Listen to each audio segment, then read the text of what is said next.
நம்ம வாங்கக்கூடிய பொருள் தரமாக இல்லைன்னு சொன்னால் அதை வந்து மாற்றி வாங்கலாம்.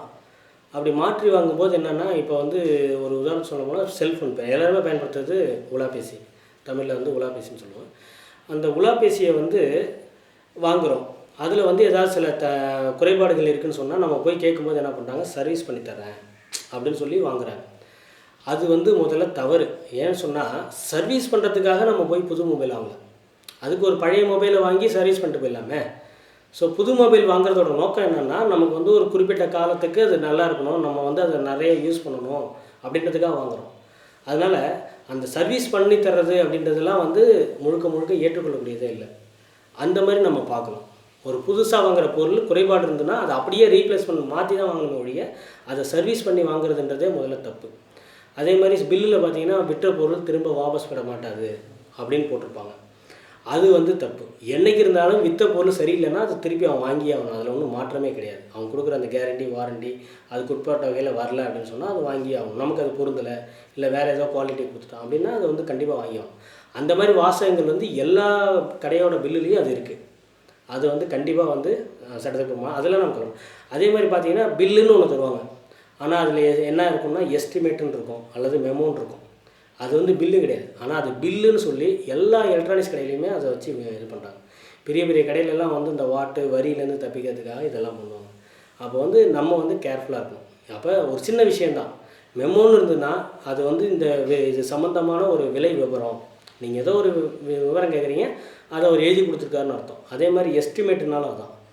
பட் அது வந்து கேஷ் வவுச்சர் அப்படின்னு இருந்தால் மட்டும்தான் அல்லது பில் கேஷ் பில் அப்படின்னு இருந்தால் மட்டும்தான் நீங்கள் கொடுத்த பணத்துக்கான ரசீது, அது உரிய ரசீதுன்னு அர்த்தம். ஸோ அதெல்லாம் இருந்தால் மட்டும்தான் நீங்கள் வந்து போய் வழக்கு தொடுக்க முடியும். அதனால் அப்படி இல்லை அப்படின்னு சொன்னால் அதை எப்படி வந்து கிரியேட் பண்ணுறது, அந்த எப்படி அந்த மாதிரி ஆதாரங்களெல்லாம் நம்ம சேகரிக்கிறது. எல்லாருமே வந்து தப்பு பண்ணவங்க யாரும் பில்லை கொடுத்து என் மேலே வழக்கு போட்டுக்கோ அப்படின்லாம் யாரும் விட மாட்டாங்க. அப்படியே அவங்க வந்து கொடுக்கல, பில்லு கொடுக்கல, இல்லை தப்பு பண்ணிட்டாங்க, இல்லை பணத்தை வாங்கிட்டு கொடுக்கல அப்படின்னா அதெல்லாம் எப்படி நம்ம வந்து இதாக டாக்குமெண்ட்டாக ஆக்குறது அப்படின்றது தான் அந்த 5வது புத்தகத்தில் சாட்சியங்களை சேகரிப்பது அப்படின்னு கொடுத்துருக்கோம்.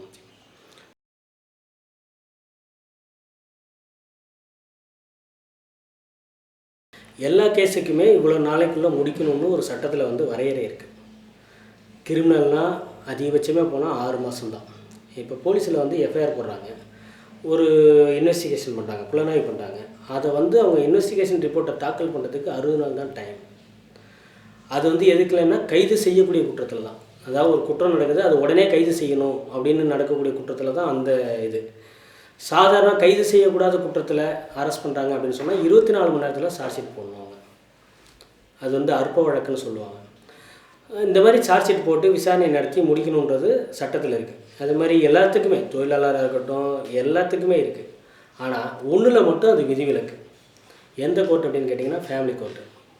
அது குடும்ப நல நீதிமன்றம்னு அந்த பேர். குடும்ப நல நீதிமன்றத்தோட நோக்கம் என்னன்னு கேட்டால் எல்லாருமே என்ன நினச்சிட்டு இருக்காங்க, போனால் டைவர்ஸ் வாங்கிடலாம், ஜீவனவாசம் வாங்கிடலாம் அப்படின்ற ஐடியாவில் தான் எல்லாருமே மக்கள் வந்து மனசில் நினச்சிட்ருக்காங்க. ஏதோ பொட்டிகளில் போய் ஏதோ பொருள் வாங்குற மாதிரி. அது கிடையாது. அது பிரச்சனையில் இருக்கக்கூடிய குடும்பங்களை சேர்த்து வைக்கிறது தான் அந்த கோர்ட்டு. பிரித்து வைக்கிறதுக்காக அந்த கோர்ட்டே கிடையாது. ஸோ அந்த விஷயத்தை வந்து நம்ம முதல்ல புரிஞ்சுக்கணும். ஸோ அப்படி இருக்கும்போது அந்த கோர்ட்டுக்கான சட்டத்தில் மட்டும்தான் என்ன பண்ணுறாங்க, நீதிபதிக்கு அளவு கடந்த அதிகாரத்தை கொடுத்துருக்காங்க. என்ன சொல்கிறாங்க, இந்த பிரச்சனை 2 பேரும் எப்போ சேர்ந்து வாழ்வாங்க அப்படின்னு நீ நினைக்கிறியோ அது வரைக்கும் வாய்தா போட்டுகிட்டே போ அப்படின்னு சொல்லி அளவு கடந்த அதிகாரத்தை, சுதந்திரத்தை வந்து கொடுத்துருக்கிறது ஃபேமிலி கோர்ட்டுக்கு மட்டும்தான். மீதி எல்லா கோர்ட்டுக்குமே இத்தனை நாளைக்குள்ளே முடிச்சாகணும் அப்படின்னு அந்த சட்ட வரையறை இருக்குது. ஆனால் ஒரு கேஸாவது அப்படி முடியுமான்னு கேட்டால் கண்டிப்பாக முடியல அப்படின்னு சொல்லணும். அதுதான் வந்து இன்றைக்கி நம்ம நீதி வந்து நமக்கு பாதிக்கப்படுறதுக்கான காரணம். அது வாய்தா வாங்குறது அப்படின்னு அதில் பல காரணங்கள் இருக்குது.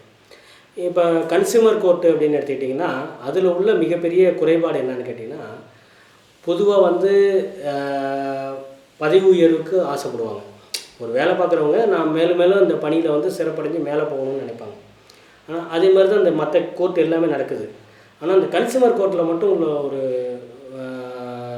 துரதிருஷ்டவசமான ஒரு விஷயம் என்னன்னு கேட்டாக்கா, ஓய்வு பெற்ற நீதிபதிகளை அதில் போடுறாங்க.